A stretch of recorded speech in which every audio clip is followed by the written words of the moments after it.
I'm Rae. And I'm Derek. We're married. And we love movies. So we decided to take on an iconic genre that we aren't experts in. Slashers! Join us every other week as we dive into horror. This is Love and Slashers. Hey everyone, welcome back to another episode of Love and Slashers. Tonight we are deviating from our normal trinity of slashers, our Halloween, our Friday the 13th, and our Nightmares on Elm Streets. And we're doing the 2023 film Thanksgiving in honor of the U.S. holiday Thanksgiving, which was last week. I'm Rae. And I'm Derek. Hi. Yeah, hi, dear. How are you? I'm fine. Yeah. I'm stuffed. Yeah, you are. And other puns. And other innuendos. Innuendo. Innuendo. Okay. Yeah. Overall, how was your Thanksgiving? Are we doing this? Are we doing I our don't Thanksgiving? No, we're not. We could talk about our favorite dishes. Okay. All right. Everybody does that. Sure. We'll have a little bit of banter. Okay. What is your favorite thing that I make for you on Thanksgiving? That you specifically make? Yeah. For me on Thanksgiving. Because I love to cook. You do. I mean, it's probably your stuffing. Thank you. You don't always make this for Thanksgiving, but the hash brown casserole. Yeah. It's very good. I didn't make it for Thanksgiving this year because we were not hosting a ton of people. Sure. When we host for a lot, I make it. What's your favorite thing that I make, even though I made one thing? Well, see, that's just it. You usually don't do Thanksgiving dinner. I'm the one who usually makes it all. You usually help me prep every dish at some point, and I truly appreciate that. So what you're saying is you couldn't do it without me. That's what I heard. Yeah. I can't. So you're welcome. I can't. It's a big meal. I love making a big meal, but I'm not gonna pretend that I do it all on my own, because that's stupid. Okay. You made a pecan pie this year. Yeah. You tend to make one thing mostly on your own every year, and it's always awesome. Thank you. You're welcome. That's so sweet. I adore you. Aw, shucks. Oh, shucks. Yeah. So for this movie, we are going to give this is a spoiler warning. It is. This movie came out in 2023, so that's fair. If you haven't seen it, we get it. We hadn't seen it, before we sat down to watch it. So, yeah, it's just big old spoiler warning for that. And I guess it's probably worth noting that this is a movie that is based on the fake movie trailer from the movie Grindhouse. Let's talk about that, because that's really fun. Okay. So, in 2007, a double feature by Quentin Tarantino and Robert Rodriguez was released. They called it Grindhouse. It was based on the 1960s, 70s B-C movies that you'd see at the drive-in. And it's kind of what got the two of them so excited about horror as a genre. Because usually, cheap movies can be horror-based more often than anything else, and you can do those on a budget. And it inspired them. They wanted to create their own Grindhouse movies. Well, it was Planet Terror and Death Proof, both fun in their own ways. I am a Planet Terror girl because I love zombie and contagion films. Sure. But Death Proof is great because I adore Rosario Dawson and Mary Elizabeth Winstead. And so both are really fun movies. Have you seen them? All I've seen is the fake trailer for Werewolf Women of the SS, because we watched that as part of the Coming of Cage podcast that I do with our buddy Ryan. where we talk about Nicolas Cage movies, and so he's in that, and so we covered that. But okay, that's all that I had seen. I've now, of course, seen the fake trailer for Thanksgiving, right? So I've seen 2 of the fake trailers. I haven't seen the real movies, for what that's worth. I just never got around to it. It wasn't like I avoided it for any reason. Yeah. You know, it was just came out at a time that wasn't convenient, and then people had seen it. That makes sense. I saw it in theaters. I was really excited. I even went to a local movie house as opposed to a big brand look name at you. theater. Hipster. I was living in a smaller town at the time. It was a big college town. And, you know, most of the population is college students. They're all gone over the summer. So these kinds of were more popular. College students like to pretend they're so open-minded and advanced. So there were tons of art houses and, you know, small mom-and-pop places. And there were a couple movie theaters. So I saw Grindhouse in one of those, and it felt very apropos. So I adored it. I adored the entire experience. That was all very pretentious. Fuck you. You're pretentious. So, anyway, Grindhouse features, I believe, 5 different trailers in the middle and beginning of the 2 movies. Sure. There was Robert Rodriguez's Machete. Mm-hmm. Which did become a movie. And got a sequel, Machete Kills. Right. Danny Trejo. Jason Eisner's Hobo with a Shotgun. Also became a movie. We got the third one here, Eli Roth's Thanksgiving. Mm-hmm. And then the 2 that haven't are Edgar Wright's Don't and Rob Zombie's Werewolf Women of the SS.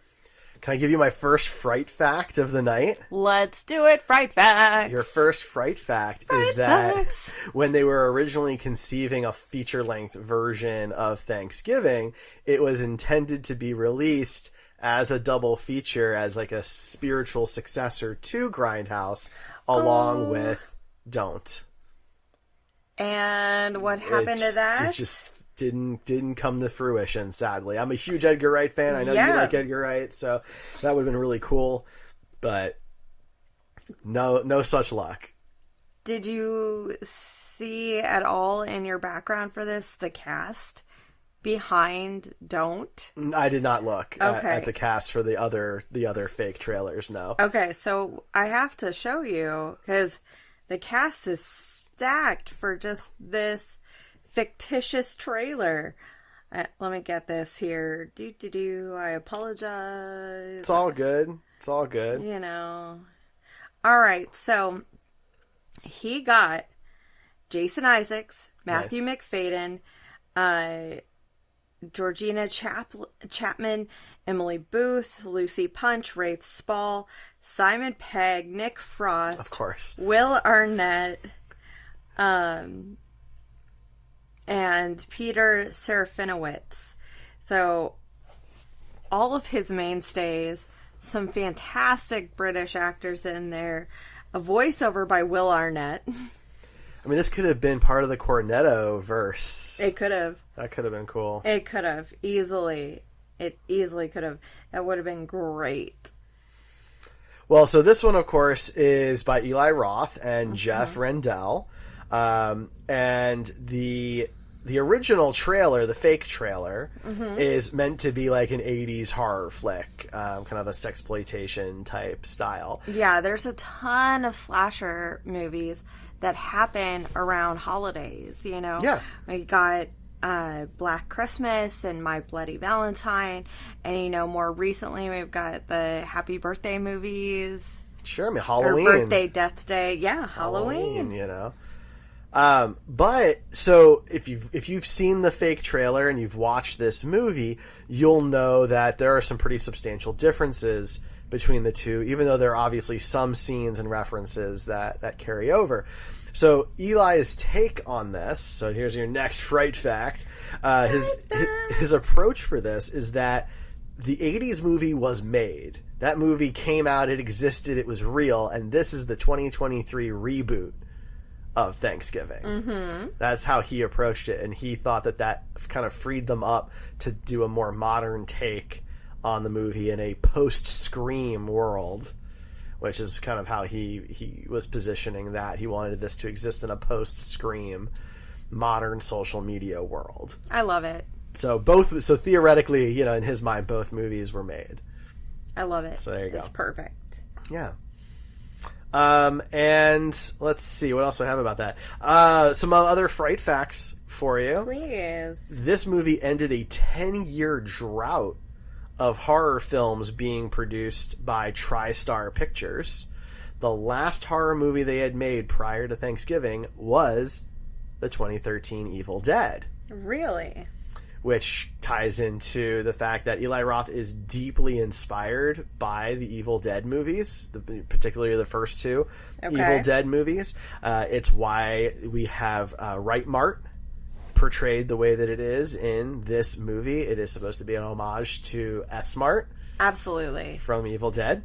And it's also why Eli Roth's first movie that he directed is Cabin Fever, which was heavily influenced by the whole cabin in the woods concept. Right. That was, more or less coined by Evil Dead.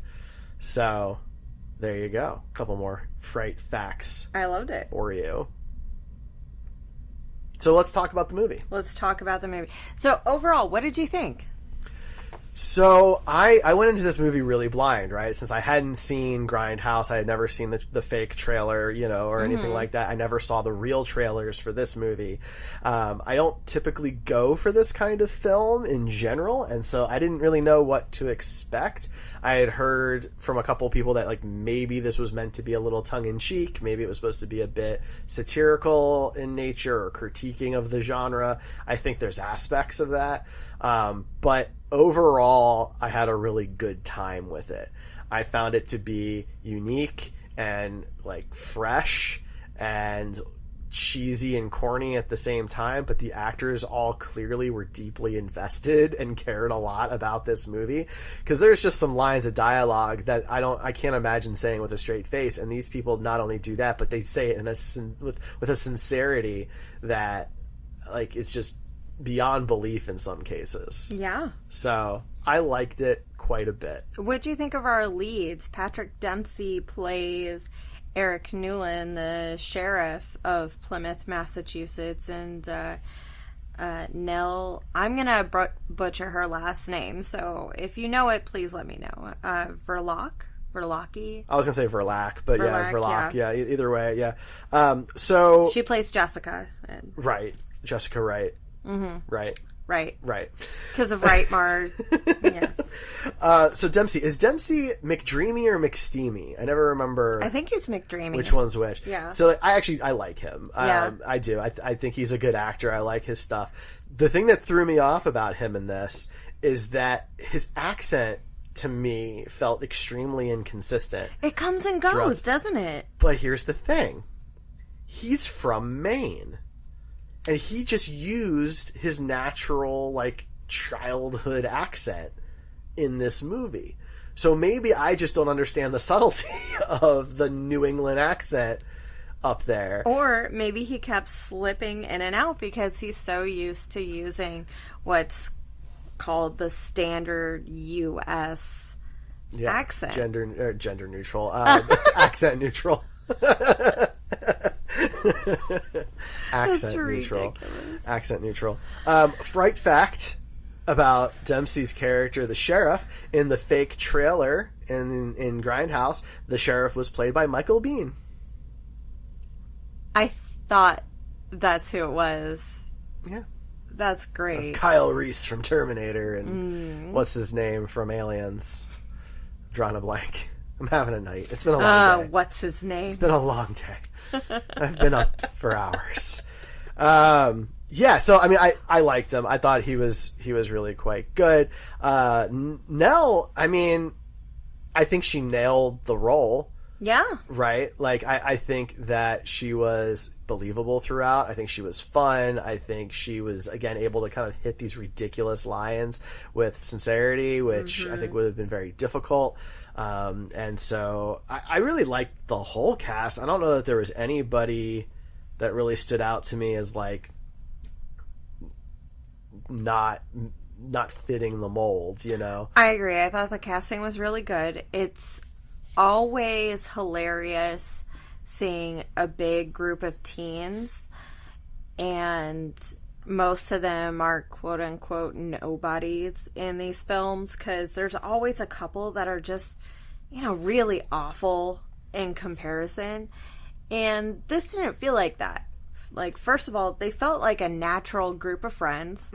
They felt like a good set of teens that mix together, you know, the vibe was good, and it seemed like everybody was really on the same level as far as acting goes. Nobody was this crazy standout performer, stole the show kind of thing. Nobody was vying for the spotlight. They all just kind of blended really well.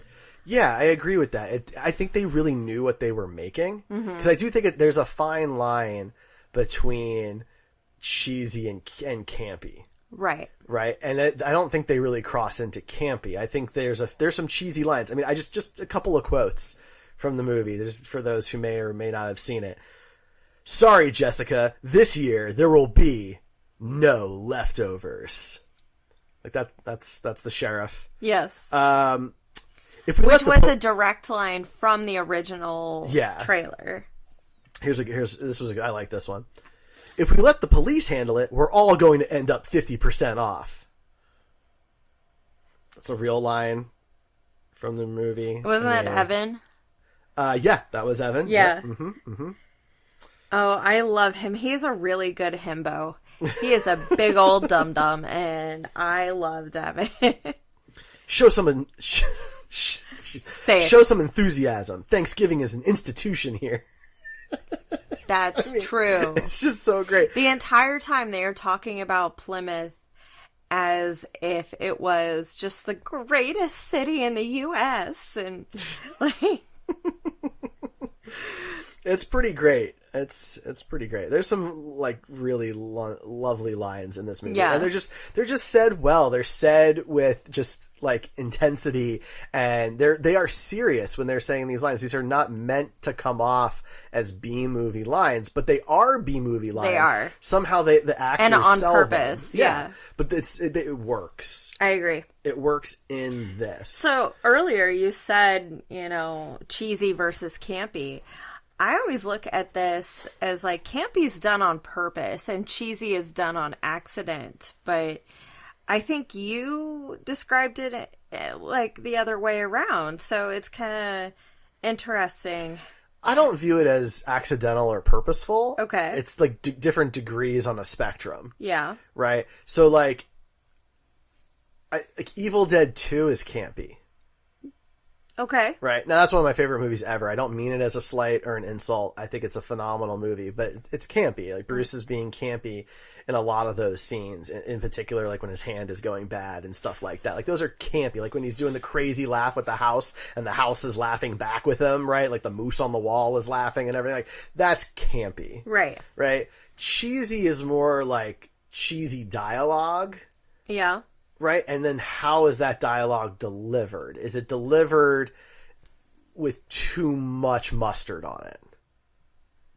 Right? There's like a bit of subtlety that comes with the cheesiness. If you can be subtle with the cheesy dialogue, you can really sell it in a serious way, which is I think what happens throughout most of this movie.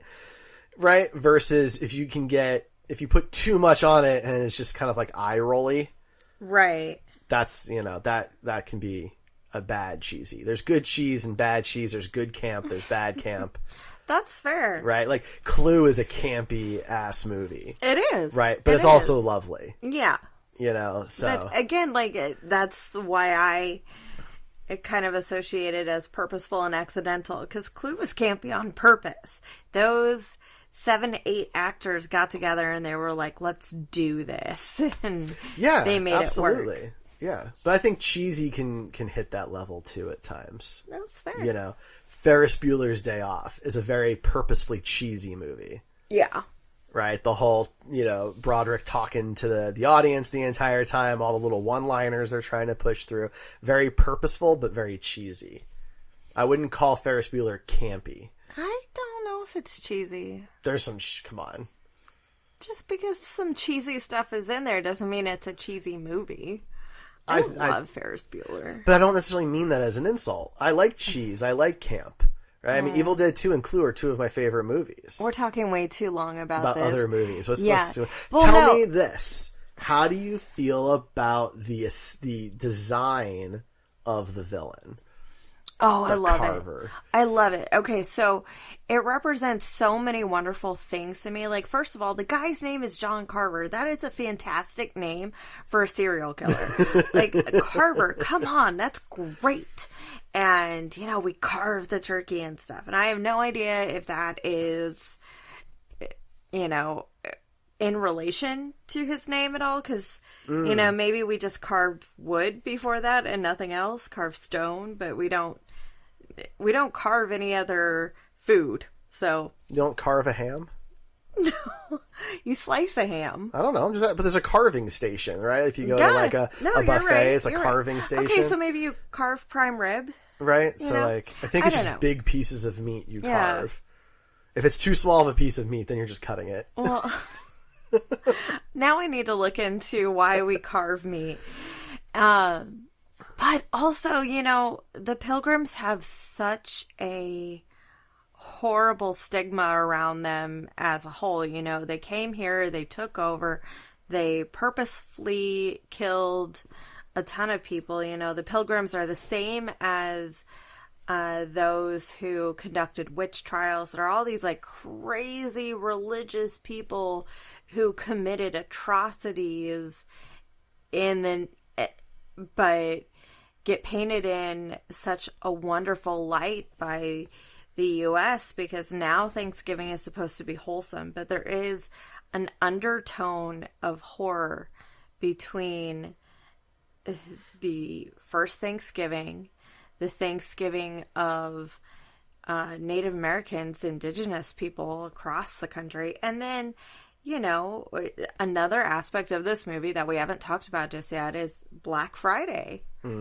And all of that combined is like a really good premise for a horror story. You've got the great cozy atmosphere that the holiday wants to project, and then the seedy, horrible undertones that it has.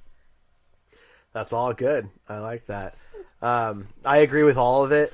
I really like the mask. Right? It was obviously kind of reminiscent of V for Vendetta, you know, and you don't see a lot of those kind of masks being used. I was so smart too. Like, in between the inciting incident and the murders, there's a whole year that takes place, and our killer did a ton of research, figured out that everybody was going to be wearing these masks on Thanksgiving. So he stocks up and he gets a ton of them. He has he knows that already. Exactly. You know, but I don't think he had to do any research on that. No. I just meant as a whole, he did a decent amount of planning and research and stuff. But yeah, he takes advantage of an all black outfit, of a pilgrim hat, and the John Carver mask, and he blends in with the rest of the city. Yeah, it was pretty interesting. I found the mask a little...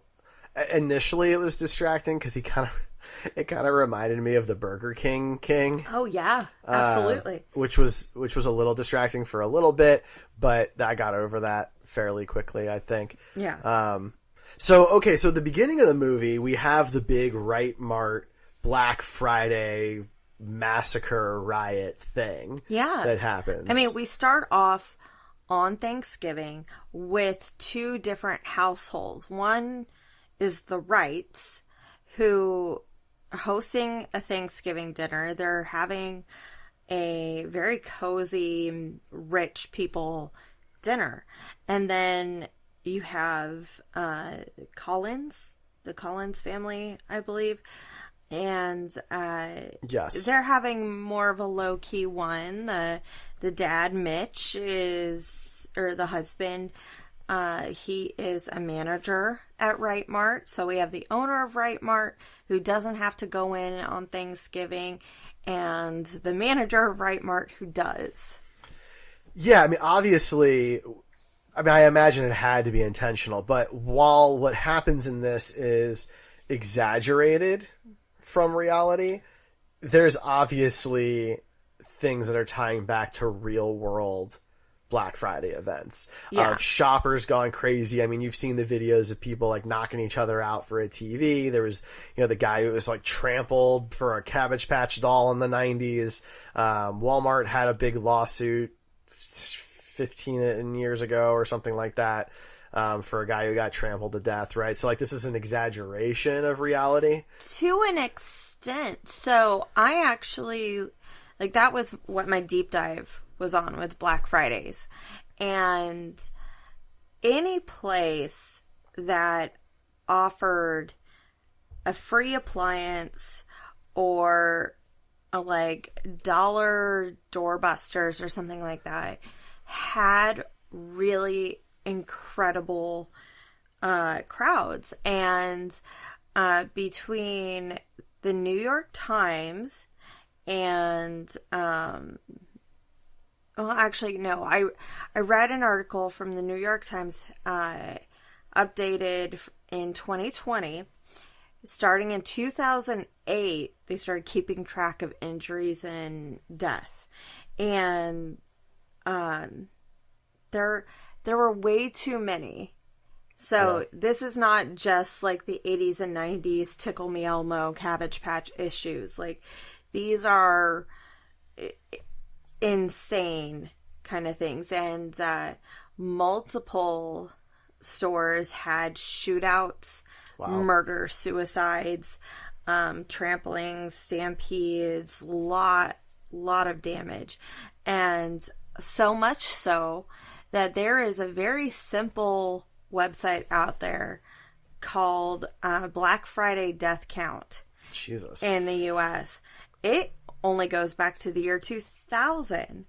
So it doesn't even go back before that. And it talks about how crazy we've been. Now, here's one good thing to come from COVID. We don't do that anymore. Black Friday is done. It is empty. There are no crowds. People buy their stuff digitally, or they do it at different times of the year, because now it's hugely reported that store owners and, big name brands are hiking up their prices 2 days before so that they can say that they slashed them in half, when really it's the price it was a week ago. Yeah. Well, I mean, there's parts of this that are obviously exaggerated, but it is. I think the gore is. The gore certainly is. I mean, there's there's a part where one of the characters were introduced to, Amanda Collins. She gets killed during the kind of the stampeding or whatever, and part of her hair gets caught in a cartwheel, and it pulls off part of her scalp, and the person doesn't even notice that they're dragging around a bloody scalp. That's our waitress Lizzie. And she is fighting with our mascot Lionel. So, Fright Fact: Lizzie, played by Amanda Barker, is actually a real distant relative of John Carver. That's crazy. They do say that there's a small chunk of the population, which still ends up being a lot of people, who are can trace their roots back to the Mayflower. Sure. Yeah. Well, there you go. Yeah. I don't know what boat John Carver came over on, but... The Mayflower. Oh, I don't know. There were 3 boats. How do I know what boat he came on? Because it kept saying the Mayflower. But there were 3 boats. Is it like no, I'm thinking of something else. Yeah. The Nina, the Pinta, and the Santa Marina. Yeah. Santa Maria, what are those? Yeah, isn't that Columbus's ships? I don't know. That was a long... I learned that stuff in elementary school. I don't really remember. Right. Old wooden boats. Anyway, so kind of the crux here, right, is that we're following these teenagers, most of whom are in high school. It's maybe a couple of them are in college. They go into the store early because our lead character, Jessica... Yeah, they were Christopher Columbus. Those are... All right, sorry. Yeah. Wrong old people. Anyway, Nell's character, Jessica, her dad owns the store, so they get to go in a little bit early. Crowd goes wild. One of the guys, I forget what his name is like filming the whole thing because he wants his views. That's Evan? Okay. Yeah, Evan is the guy that... The football star? Yeah, turns on the phone, gets on top of the cash register, and just stays there filming the whole time. So he's looking pretty poor, too. If I had to pick one character that was maybe a bit ridiculous, it would be him. Yeah. Oh, yeah. Evan's ridiculous. He's the one who later thinks he can play football by himself. I'm telling you. Scuba's like, you can't play football by yourself. And Evan's like, watch me. And I was like, please, let's see this. Where's that deleted scene? I want to see that.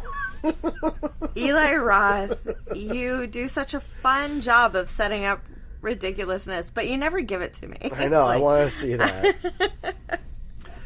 So the idea is, right, that the killer wants to go after everybody who wronged people the night of the massacre, the whatever. Yeah, the mob. The Black Friday Right Mart massacre kind of thing. Like, I guess it wasn't a massacre. I don't know. Stampede. People tragedy. died. Yeah, it was bad. So we find out, that of course, was bad. Bobby broke his hand. Yeah, his arm, because he was like the golden arm pitcher. He's Jessica's boyfriend at the beginning of the movie, and I guess he's in college. He is. He's got to be like a freshman or a sophomore or something. Pretty young still. Yeah. It was impressive. People from Plymouth wanted to see him. He's from Plymouth. He leaves to go to college and comes back for the holidays to be with Jessica. So, of course, after the time jump, we are meant to believe that he's the killer. He's going to be John Carver, the Carver. They do a really great job of setting up a decent amount of red herring serial killers. But he's like the big thread. He is. Right? He's supposed to be which I think they maybe did a little too much, because I was like, okay, so I'm supposed to think it's him, so it's not him. Yeah. Kind of thing. I was playing that game in my head. I never thought it was him. I did for a minute or two. Yeah. Right? I was like, oh, he's missing for a year, so all right, so it's going to be him. And then they just kept harping on it, and so I was like, okay, so it's going to be somebody else then. And then, of course, there's... What's the other guy's name? The other guy, Bobby? Ryan. Ryan. Bobby's the first kid. Yeah. Sorry. Yeah. Ryan is another college kid who's a schmuck, I guess. But he's in town. He's just one of those kind of like rich douchebags. Totally. Yeah. He doesn't really have a fun vibe around him. He is very socially awkward, but he's totally into Jessica, and she gives him a chance after Bobby just leaves and ghosts everybody. Yeah, I'm just not sure what she sees in him, because he is just kind of a douche. I mean, like, I don't... No, she's rich, though. I disagree. I don't think she sees money. I think the fact that he was always very kind to her, that whole, like, oh, girls only date assholes. Well, that's not entirely true. Bobby and Ryan were both incredibly kind and considerate to her. Just not to each other. Just not to really each other. Each oh, other. Man, that was a fun thing to watch multiple times. They were, like, right there, and I loved it. Yeah, it was pretty funny. So they're dating. Ryan and Jessica are dating. The rest of the friend group is together. Bobby's gone, right? And Scuba got with Yulia. Murders start happening. And then the murders began. Right? And it's all targeting people who had something to do with the riot. Yeah. Now, I do think that... They also... Oh, sorry. Not to completely interrupt, but going back to the red herring thing, they also bring in a new, like, deputy sheriff. Oh, right. What was his name? LaBelle. LaBelle? I didn't write him down. Yeah. I mean, right. We're supposed to think that maybe it's him because he doesn't know about the masks and he's rough and gruff and tough and Lizzie doesn't really like him, you know, that kind of thing, right? And obviously, you know, the sheriff is, you know, he's the lovable guy, so we're not paying attention to that. The sheriff likes him a lot. Yeah, so we're good. Mm-hmm. And I was going somewhere. Oh, right. So one of the security guards bails the night of the riot. Manny. There are two security guards. Doug, who gets trampled to death. Mm-hmm. And Manny, who runs away.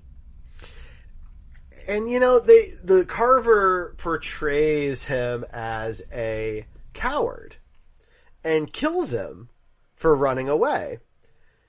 And I gotta say, I do take issue with that motivation, that motive. Mm-hmm. Because what was he supposed to do?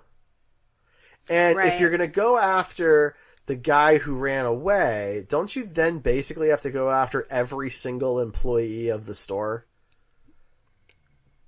Because every employee was part of that night. You stocked the shelves, you used it, you know, you rang people up at the cash register, right? You were involved in some way. Right. So if the third-party security guard can't save himself from an angry mob, that's punishable by death, then how is any employee not on the list?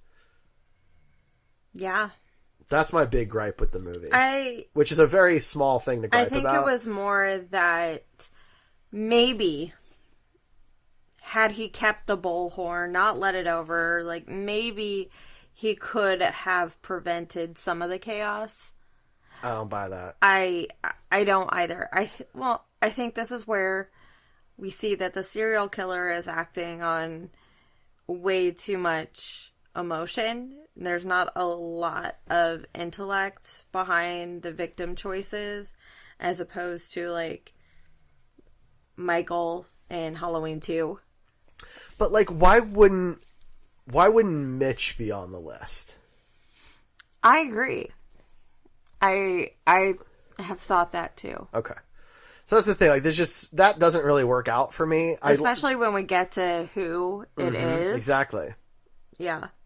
So that's my real gripe. I just didn't really care for that. But he goes after Lizzie first, I believe. She's the first victim. And she is incredibly unlikable from the beginning. When we see her at the Black Friday sale and when we see her again both days at her job, it's awful.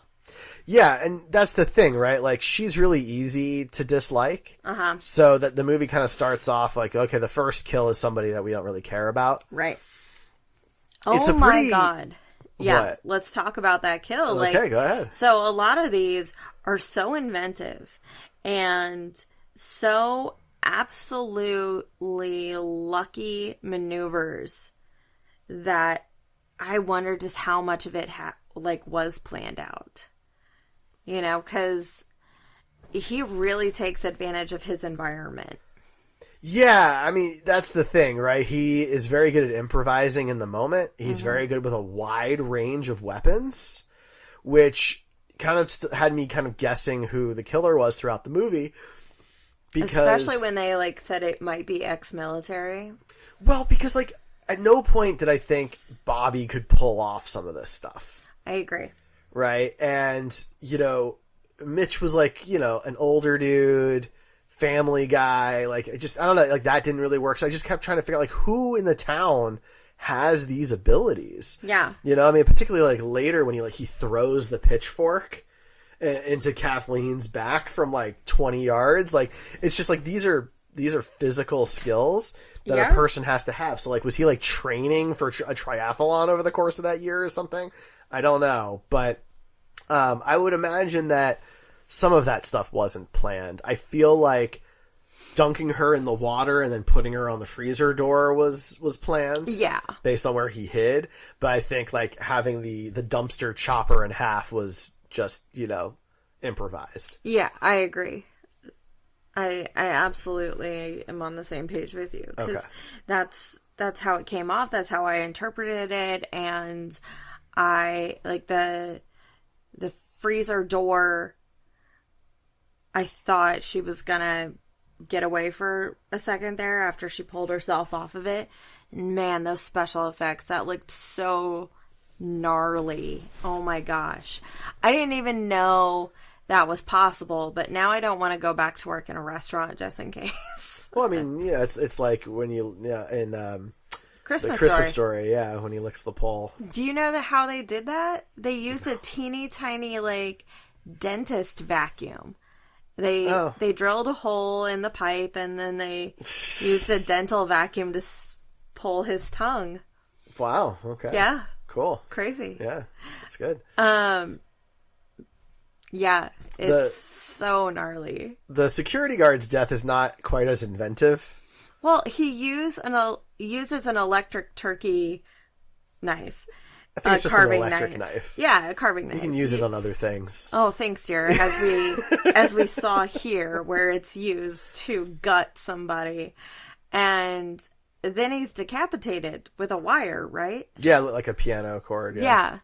So that right there, no, not as inventive as the first one, but still multi-weapon, still multiple wounds, and I guess, like, what did you call this? Oh, I think I just lost my thought, but... Okay. I like that he feeds the cat. That was wonderful. So, yeah, no animals die in this one. Well, but what happens to the cat later? The cat has to eat again. Oh, we don't see him take Manny's body, just the head. Okay, but at some point, the cat's going to need food. Yeah, I'm saying the cat ate Manny. Yeah, but after that?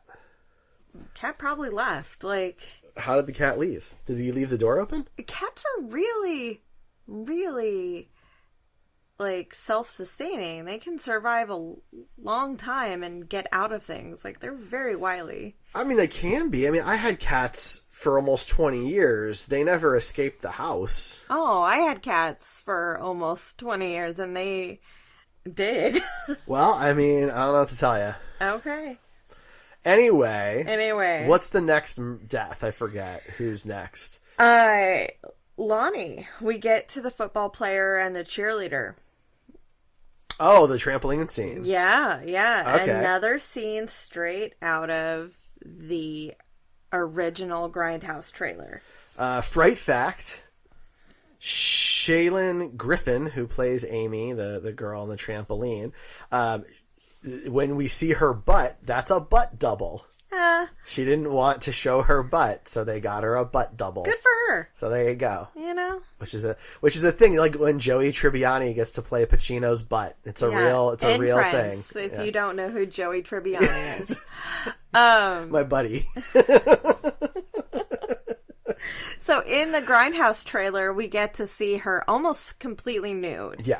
You know, and during the scene where she is stabbed through the trampoline, she lands like vagina first down. Well, because she's doing like a split land jump, which I would imagine it had to be an uncomfortable like landing. But... I gotta say, as someone who's been a cheerleader, been on a trampoline before, you usually don't, like, if you do the splits in the air, you usually don't land that way too. So that definitely purposeful for the trailer and not for the seduction scene going on. Right, yeah. But the movie version was brutal in a very different way. Yeah, she is stabbed many times because of the bouncing and the killer moving the knife up and down, up and down, up and down. And then, like, later on, we come back to her. Poor Amy, she gets it pretty bad. She gets fridged. Kind of. Yeah, no, for real. She is kept alive in a plastic bag and put in a fridge, and later her blood is used as wine. Yep. He calls it his wine fridge. Yeah. Yeah. Classy. It's dark. Mm-hmm. Yeah. Yeah. Dude's got some issues that he needs to work through. Clearly. But I think this is him working through them. You think so? Yeah. Wrong kind of therapy, buddy. Wrong kind. Just see a doctor. Oh, man. So they both die. Yeah, but the Hanover football player, Lonnie, he, it looks like he's about 35. Not 17, 18. So he's a CW high schooler. Yes. Yeah. Yes, he is.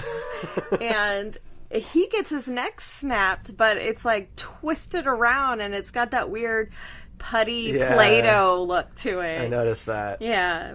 But his death had to have been the easiest of all the ones that we had seen. Absolutely. Right? Basically instantaneous, kind of thing. Very little pain, super fast. No torturing or anything. And it's because of their deaths that we get the canceled football game and the wonderful line from Evan. Yeah, well, Scuba, I like Scuba. Scuba's like, you can't play football by yourself. I was like, I'll show you. And runs off. I want to see that. I want that scene. I agree. You think he's throwing passes to himself or something? I guess I don't know what position he plays. I don't know. Like, I guess you could, if you have enough of the balls, you could practice kicking. Sure. Or if he doesn't come off as a kicker. No. If you have the, tackle dummies, you could do that. Sure. I guess. Yeah. That's about it. Otherwise, you run laps. Mm-hmm. Yeah. So then now we're at the school. Yeah. Right? We're at the high school. And this is when Evan and Gabby get abducted. Right. And Jessica sees the killer for the first time. And oh my God, how fun is it that this high school has a cosmetology department? Fright fact, that wasn't planned. That wasn't actually in the script, but while they were filming there and they saw that, they were like, well, obviously, we have to use it. It was such a good explanation of why they were all in that room talking earlier, why they were so many heads and dummies and stuff around. And it was a really fun scene. It was cool. She used hairspray as a weapon, and not gonna lie, I have too. Hairspray as a weapon is legit. That stuff is glue. So, Yeah. My dad used it on a spider once. Yeah. I don't like spiders. No, you don't. I don't. But it's a great scene. I mean, how much more interesting was this scene than if she had just been in a regular classroom? Absolutely. Right? And we've seen that. We have seen the person chasing someone over desks and jumping through certain areas in a classroom. This was cool. I don't think I've ever seen a cosmetology set up. So I liked it. Yeah, it was nice. I thought it was fun. It was very cool. But she gets away. She does. Again, right? Because she's our final girl, so she keeps getting away. Right. But we've kind of skipped over a few parts. I imagine we're going to go back to them in a little bit, especially when we get to the end. But she has been unknowingly moving things along. Well, yeah. And, I mean, look, when you watch the movie, it's not the most shocking thing in the world when they do the big reveal and we find out that it's the sheriff. Yeah, the whole Dempsey. time, Yeah. It's not shocking, right? It was more of that's the one that makes the most sense because he's the only one that we never see grieving through the movie. Everybody's really upset for some reason, right? Even if Kathleen's just upset that they're going to lose money, everyone's upset. He's the only one who doesn't seem like he's been injured in any way by anything that's happened, and we know that he was connected to these people. Yeah. Right? He has friends everywhere. He is such a likable guy in this movie. Everybody feels comfortable around this guy. Even our nasty waitress from the beginning, likes the sheriff. Yeah, he's very personable, and some of that's just the fact that Dempsey is right. He's just kind of a very cool, chill kind of guy. He Seems like a nice is, dude, right? yeah. So he plays it really, really well. And so when the reveal happens, it just wasn't.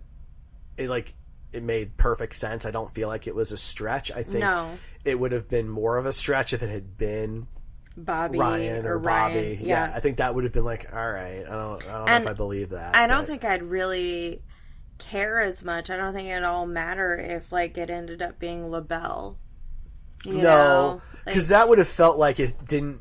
He just happened to be there to do it, and it didn't mean anything. Yeah. Right? And, if Bobby does it, then he's just mad that he lost his, baseball scholarship, which is, don't get me wrong, you have every right to be upset, but it seems a little petty to kill, a dozen people over it. Yeah. And Ryan wouldn't have had really any motive. No. Because he ended up getting the girl, so what's he upset about kind of thing, right? So, the other kind of red herrings, none of them were really panning out. No. Now, to throw people off, though, Eli Roth had multiple actors portray the Carver throughout the film, so the audience wouldn't be able to, match height and weight kind of thing. I thought that was the case. It's I didn't very think clever. Dempsey was in the suit very much, to be completely honest. And I appreciate that. That's a smart move. I mean, it works really well because our characters are all very different people. Bobby's the smallest. He is. He's a shorter guy. LaBelle's the bigger dude, and you've got 3 people in between, and so I think that worked really well, and that was really smart. It came off in a good way, whereas some of these kind of mystery horror things come off either frustrating or silly. Well, this one I think really worked. Eli Roth may not be anyone's favorite horror director, but the dude knows his stuff. All of his stories are pretty tight. Hostel and Cabin Fever, they had their plots down, and the misdirections and the suspenseful moments. He knows how to tell a story properly, even if people don't think they're all necessarily good stories. Fair enough. So we have that big reveal that it's the sheriff, right? But we don't learn that until a little bit later. We still have to almost the very end. We get to the really gruesome stuff now. Yulia dies in her home, and she and her dad are trying to escape to Florida. The dad is portrayed as perhaps a Russian mob kind of guy. Yeah, he's definitely... they're definitely Russian. Subtitles said that's what they were speaking to each other. Obviously, Yulia is a Russian name or Eastern European name. And later on, he's definitely big and scary. And...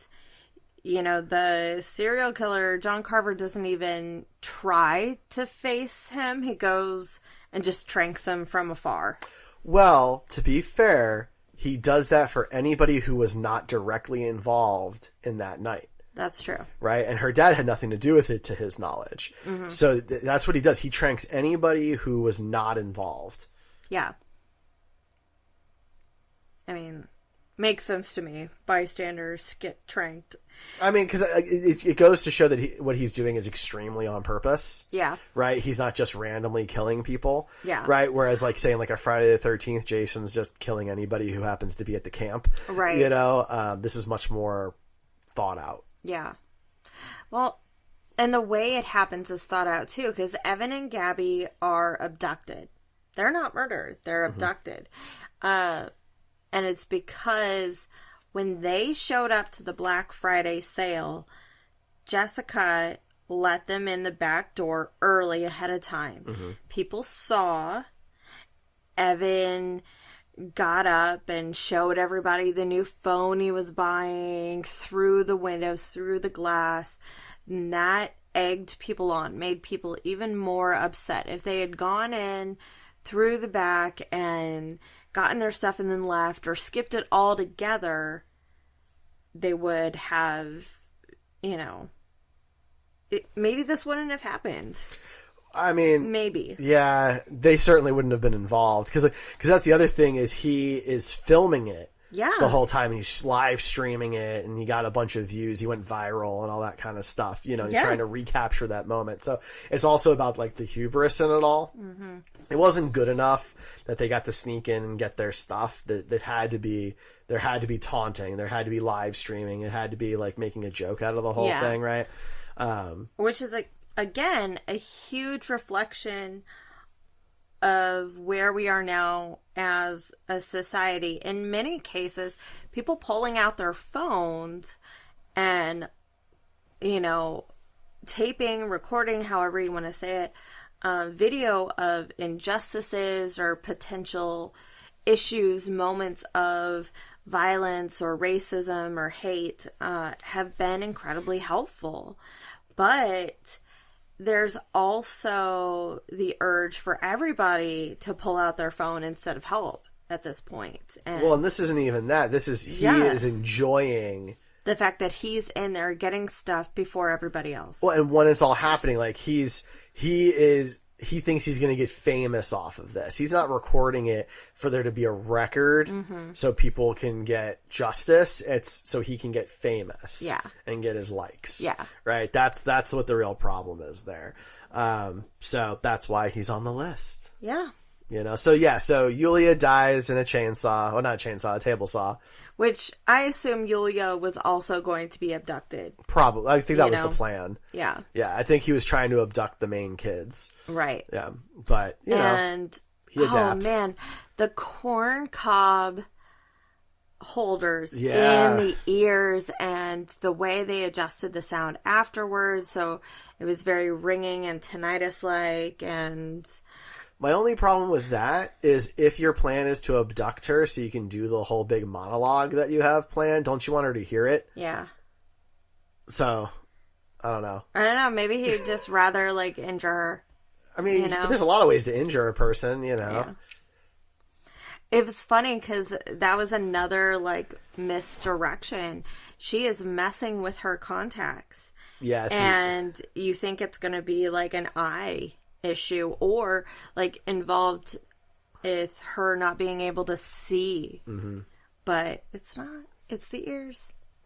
No, it's good. That looked painful. But they kind of play with that too because her dad's got the big headphones on, so he can't hear her. Like it's all extremely well done, and that's why I like the movie because I think it really is a very well produced, put together, thought out slasher. Yeah, it's very good. But she gets disemboweled by a table saw, and you see it afterwards. Poor Scuba is, like, holding her, and, God, he plays that scene so well. He's like, what do I do, Jess?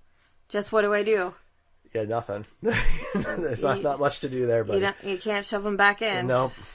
I mean, you can. It's not going to change anything. Right. Like, it's over. Yeah. But they get tranked. Yeah. No. No? They get away? They get away. John Carver leaves, they get away, and they go get guns from McCarty and Jacob. Yeah, what is his deal?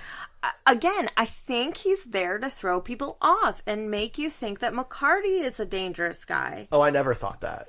I didn't either. I thought, he's a douchebag, but I thought he was an adorable douchebag. Yeah, like you know, he was very lovable. He's a douche for selling, you know, alcohol to minors. Right, but like, you know, he wants to help and he feels bad. He's a nice guy. Yeah. Like he's not hurting anybody, you know. He gives Jessica at the parade his dad's Iraq ring. And that's like, we see why. We knew something was up with the ring anyway, but that's just a sentimental, special kind of thing, you know? Mm-hmm. You got that whole speech from Christopher Walken about the pocket watch in the asshole during war. Jesus. And so, like, that kind of stuff is special. Yeah, no, that's the thing. Like, he seemed to really care about people. Yeah. You know, for better or worse. So I just found him odd. I didn't, like, have any problem with him or anything like that, but I just found him a little odd. So the parade is when things get really, like, they really amp it up. They take another scene from the original trailer. They decapitate the turkey mascot. Now, was he involved? He was. Lionel is the guy that was fighting with Lizzie and caused Amanda to be bludgeoned and the 2 carts. Okay, right. Thank you. Okay, cool. Yeah. That makes more sense then. Yeah. Yeah. So, yeah, I mean, but what's cool about this, though, is he's not in the John Carver costume. He's in a clown costume. Very Dark Knight.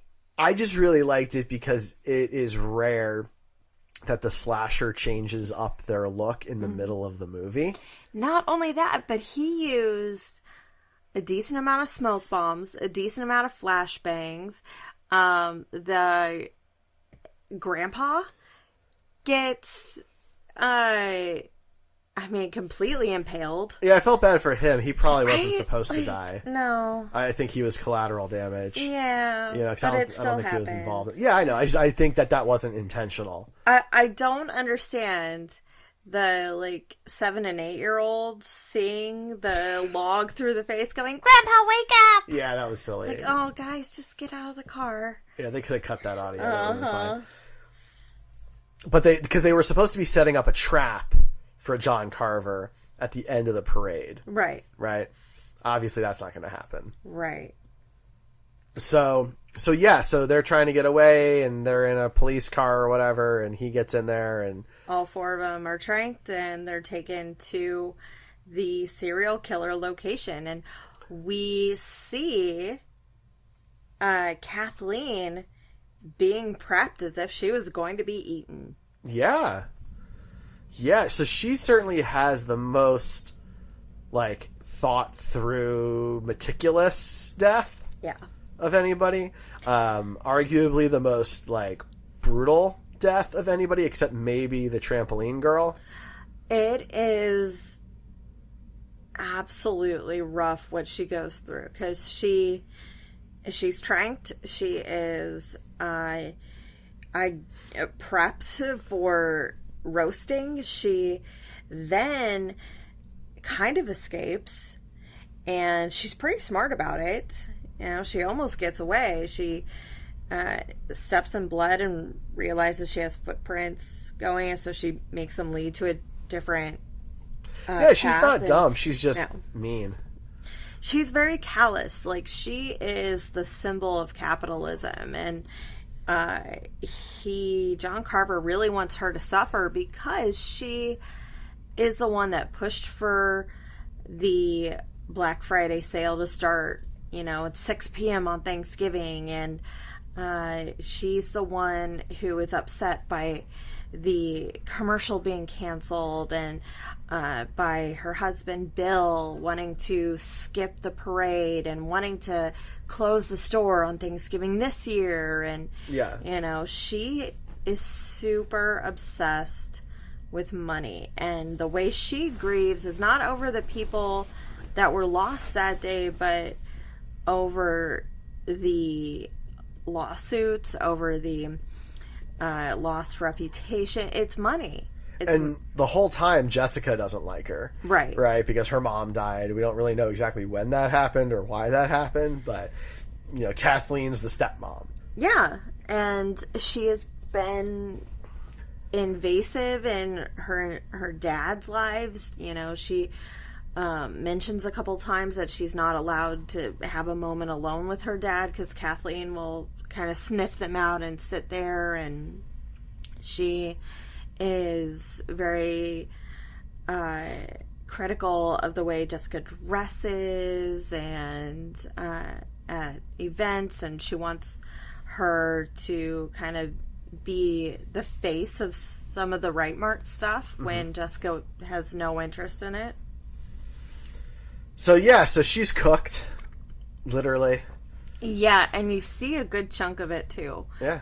You see her body start to sizzle, and you see her dry out, and they show a cooked body later on the table, a giant turkey leg. He cut off her head after the fact. He has that on the side, and he cuts a piece of thigh meat off.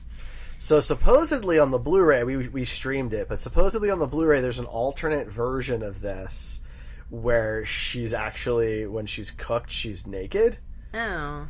And I'm glad they didn't go with that, because I think that changes the connotation of the murder and the scene. It does. Right? Because that's not really the point of any of this. Yeah. And I think that would have been out of character if he had gone to that trouble. When he was slicing it, I sat there and I was like, I wonder which person at the table's going to vomit. Yeah. But yeah, that's when you see all the bodies. You see Lizzie sitting at the table. You see Manny's head at the table. Lonnie and Amy are there, and that's where you see Amy, like, is finally dead, and she's being drained for wine, and, you know, the others are in various states of coming to. Mm-hmm. Yeah, it's a brutal scene, but, you know, this is where the ring comes into play. It's very interesting. Like, this is so reminiscent of, like, Rocky Horror, where they eat Eddie. Oh, yeah, that's interesting. And also, there's a couple dinner scenes in the Texas Chainsaw Massacre movies, again, you know, where it's I only saw the first one. Implied that it's cannibalism. Yeah. And then in House of a Thousand Corpses, which was done by Rob Zombie, who is a friend of Eli Roth. Sure, yeah. Well, I guess nobody really eats another person in this movie. It doesn't actually happen. Get close. Yeah. But yeah, the football player gets his head smashed in. Evan is live streamed because he live streamed the stampede, the tramplings. He he gets bludgeoned to death with a meat tenderizer while live on... It's implied that it's Instagram the whole time. Yeah, it's very Instagram heavy, I think is what they were going for from that standpoint. Yeah. But yeah, Jessica and Scuba are managed to get loose and try to escape. And Scuba gets hit by the axe, but Jessica gets away. Yeah, and Scuba is okay because John Carver's going after Jessica. Mm-hmm. And, you know, she makes it to the sheriff's office. She tells LaBelle and Newland what's going on. And that's when she notices that Newland's pants are covered in the same forest burrs that her pants are. And so she figures it out. And man, her live streaming his confession, so good.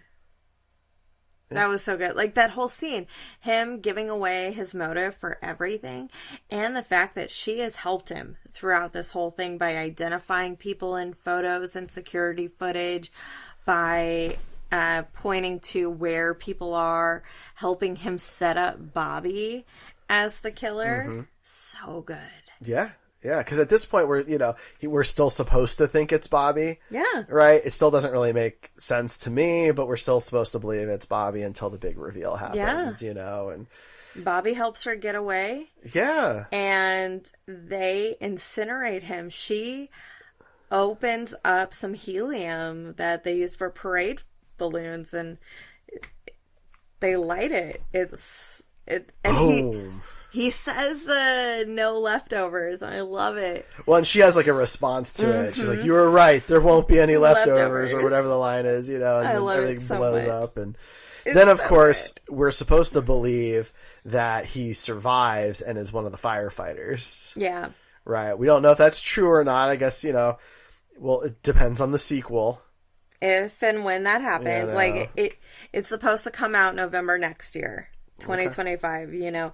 You'll get to see that and Wicked Part 2 in the same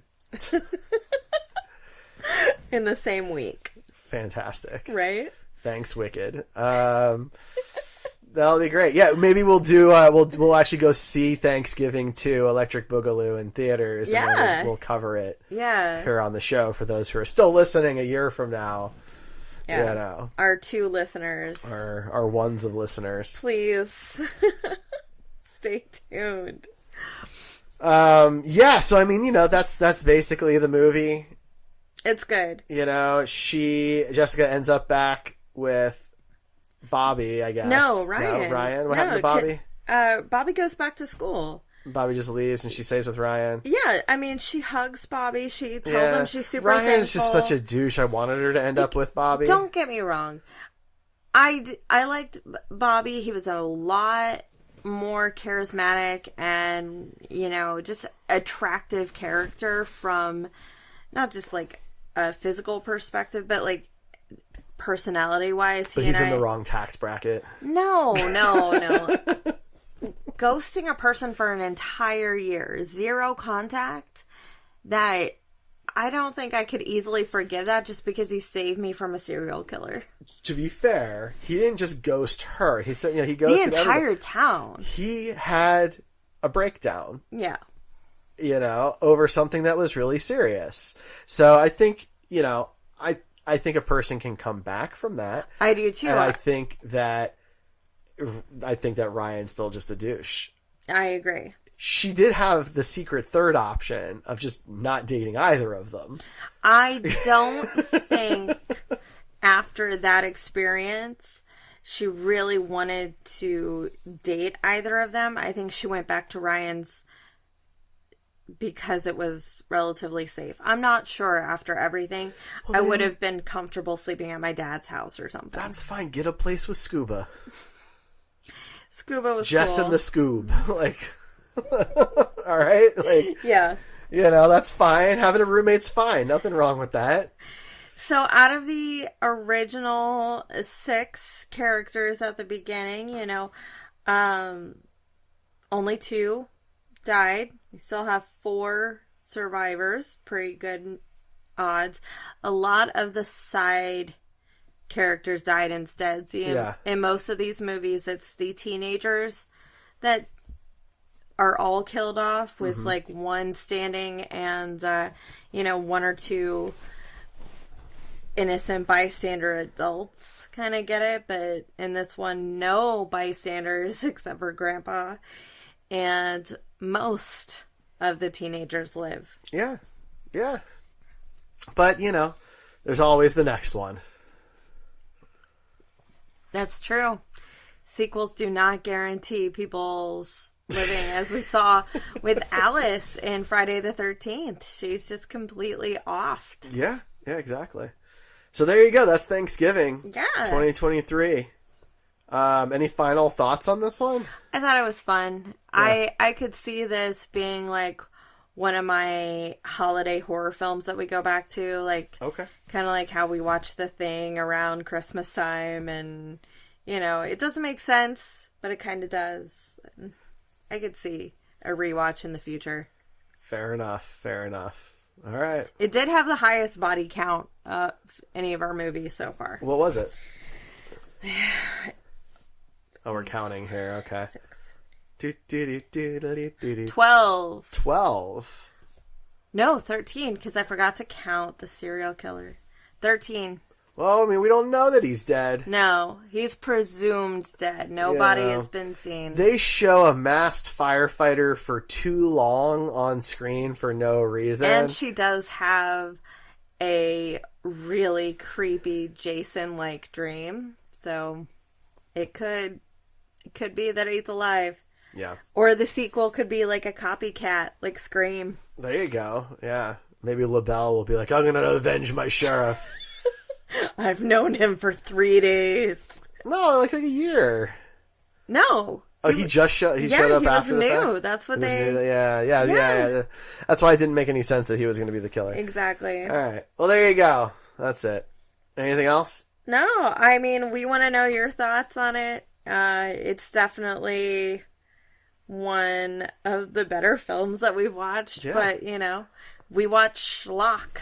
That's true. So, like, if you listen to our show on Spotify, we have started adding polls Spotify lets you add polls, and you can comment on specific episodes. Please. So participate in the polls. Yeah, check that out. It's kind of fun. I misplaced my phone here, but yeah, you can kind of vote in those things. And what we're going to do is we're going to have, like a poll for each episode, nothing like super crazy or anything like that. But, we would appreciate any comments that you have. If you comment on our stuff, maybe we will, maybe we'll read your comment on the show or something, I think we could do that. Yeah, I'd be up for that. So, for example, we did get a comment from Kevin on episode 3 when we covered the first Nightmare on Elm Street. And Kevin said, "No other horror icon haunted my dreams more in the 80s than Freddy Krueger. Listening to these episodes has been so much fun. Thank you both for digging and providing insight into the stuff that nightmares are made of." Aww. So thank you, Kevin. Really appreciate that, and we can reply to you out there. I like the pun, too, because, Michael and Jason shouldn't be in your dreams. They should be in your camps. Aw, look at that. That's cute. So thank you, Kevin, for commenting, and thanks to anybody else who comments or votes on our polls, or volts on our polls, whatever. Volts on our poll vaults. All right, I think I'm done. Yeah, I get it. Let's go to sleep. All right. Good night, everybody. Good night. This has been Lovin' Slashers. We are hosted by Rae and Derrick Mayer. And produced by Derrico Studios. The show music is by Levi Kutsky. The show logo is by Derrick Mayer. Find all of our links at loveandslashers.com. Thanks for listening, and keep trying to be that final girl.